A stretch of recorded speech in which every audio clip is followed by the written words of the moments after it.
ka soo joog anigaa furaye maxaad horta albaabka ugu orodaa oo lagaa siiyaa hooyo maxaa keentay maxaad ii keentayna war ka soo joog baan ku idhi qoftaan hadday suuqa ka timid u kaadiya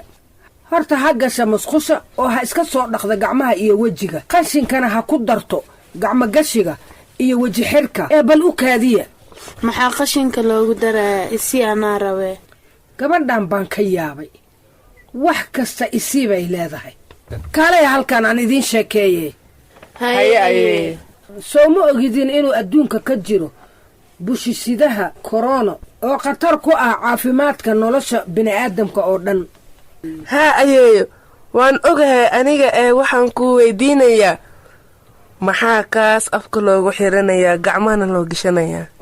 takhaatiirtu waxay ku talinayaan in la xirto marada weji xirka ee daboolka u ah afka iyo sanka waa in la qaataa gacmogashi weliba marka la aadayo meelaha ay dadweynaha ku badan yihiin ma garateen haa ayeeyo tusaale ahaan dukaamada iyo farmashiyayaasha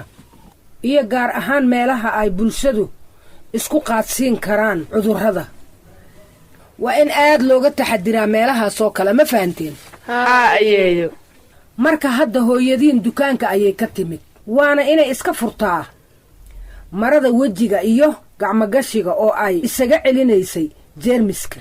waa inay iska furtaa oo ay qashinka ku dartaa dabadeedna ay faraxalataa wejiga iyo gacmahaba si fiican ay u dhaqdaa waa sax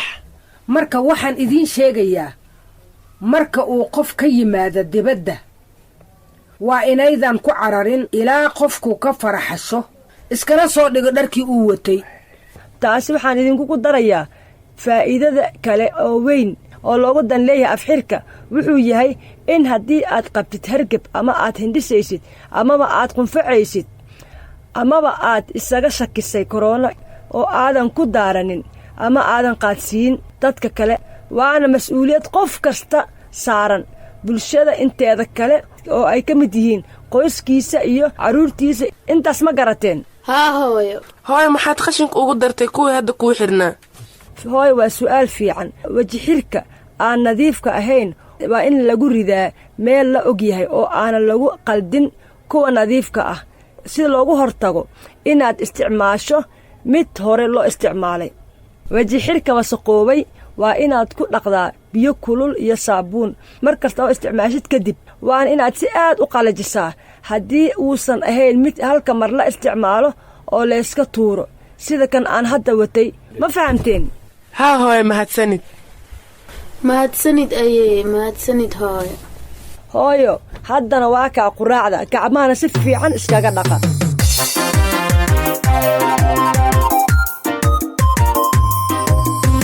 dawooyin kaalmaati iyo malaha kaniin wax tara ah nadaafadda kaamilo faraxalka kow ka dhigo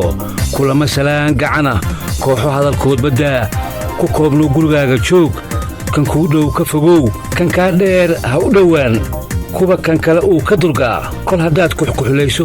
dadku wuu ku karhaaye kor u qaad xusulkaaga ee kilkisha hoose ka laab ee ku kaay qufacaaga haddii aad kari weydo